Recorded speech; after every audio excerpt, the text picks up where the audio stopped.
Chuck Schumer is at risk of losing his Senate seat in New York in 2028 after what I think is some insane polling that just came out, and you will not believe who is going to primary him. It is Alexandria Ocasio Cortez. Let me show you the polling, guys. Then we'll talk about how feasible this is for her. I actually think it's very feasible. We'll talk about why. Here's the polling, though. If you're listening, I'll read it out for you, but I'll put it up on the screen for everyone else.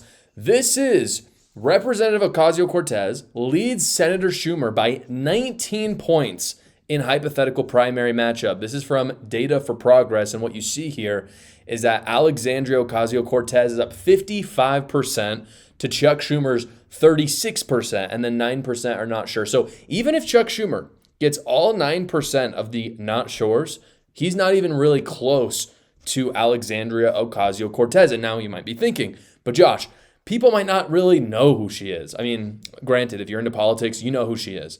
But the state of New York, everyone might not know who she is. She obviously represents one small part of New York as a congresswoman.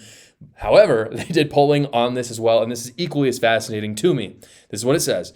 New York Democratic voters prefer Ocasio-Cortez even after biographical information, meaning they polled people, and then afterwards they said, hey, we're also going to give you a lot of information about her, what she's done, who she is, and then we're going to re-poll you and see how you feel. And what you can see right here is that both for her and for Chuck Schumer, you can see Chuck Schumer's kind of in the dark blue, there's no change at all. There's actually zero change for Alexandria Ocasio-Cortez, and there's a 1% shift in the more negative for Chuck Schumer. So in other words, Democrats are looking at this because New York is a Democrat state, and if they know more about Alexandria Ocasio-Cortez, they actually want her much more than Chuck Schumer. These numbers, to me, mean two big things that are going to come in future years. The first pertains to the election in 2028. AOC will not be the congresswoman. This is my prediction. I don't think she's going to be the congresswoman for New York in 2028 anymore. She's either running for president or she's going to run for Chuck Schumer's Senate seat. And even though I'm not a Democrat, I'll tell you what I think is actually smarter. A lot of people are thinking she's going to run for president. I don't think that would be smarter. I think primarying Schumer with those numbers is the move. Because you got to think about this for a second. A lot of people criticize DeSantis for this reason. Sometimes in politics, timing is everything. And DeSantis running against Donald Trump, I like Ron DeSantis, so this isn't me just, crapping on DeSantis. But trying to primary Donald Trump, not a good idea. The timing was not there for him. Similarly, if you've got Kamala Harris or other people running in 2028, I just don't think AOC or even Pete Buttigieg, I don't think AOC is going to be able to stand to that, and I think the timing could be really poor for her. But you have to think about this. When you actually look at the numbers there, imagine the power move it would be to take out the very definition of establishment Democrat in Chuck Schumer. I mean, you hear establishment Democrat, who do you think of? You think of Obama, Hillary Clinton, Chuck Schumer, and Nancy Pelosi. That is the establishment. So to go in and take out Chuck Schumer is such a big resume builder. And again, you could say, oh, well, she could go into the presidency and take out Kamala Harris. That's true, but if you look at the polling, Kamala Harris is up like 35% and AOC is 5% in the Democrat national nomination. Whereas in this one, she's up 19% on Chuck Schumer. And for me, I just think it would legitimize her so much more for a future presidential run if she did that. And that brings me to the second reason why I think these polls are significant.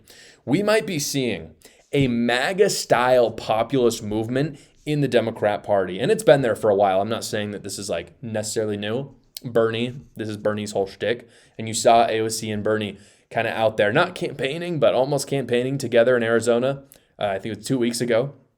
However, what you're seeing is that AOC could actually do in the Democrat Party what Trump did in the Republican Party. Trump basically has completely reshaped the Republican Party into something so much better than it was in like 2012 with Mitt Romney and John McCain. Both nice guys, but not MAGA, not what it is today. And I feel like the only thing right now Democrats could do is that same thing. I mean, that just logically to me, I just can't think of any other way forward for them. They're so pathetic in every way, and the establishment in the Democrat Party is so hated. And so you think about it, how can they go forward? I think that populist movement is the only way they can. And so if AOC ran against Schumer, I feel like that could be the beginning of this movement. And I have to say this as well. Even though this move makes sense for me from a Democrat perspective, like if I were a Democrat, this would make all the sense.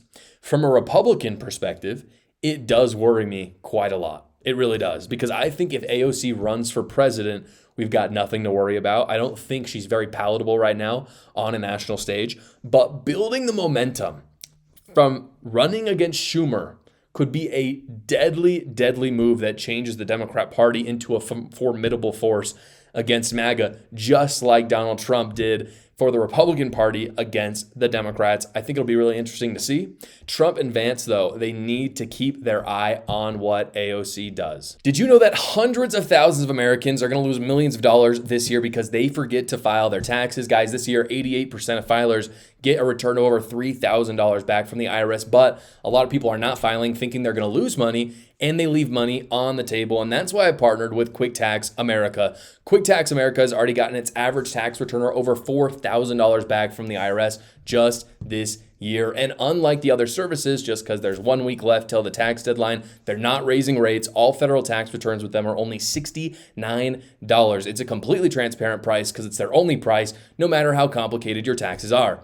Quick Tax America runs dozens of simulations on your taxes to make sure you get the best return possible, and they do all the work for you. All you got to do is upload your files, answer a few basic questions, and schedule a 15-minute finish your return call with a tax professional, and they do all the rest. So go check them out at quicktaxamerica.com when you get those tax documents, or you can go to the link in the description below. Thank you so much for watching, guys. If you haven't already, go down below, like the video, subscribe to my channel, and watch another video.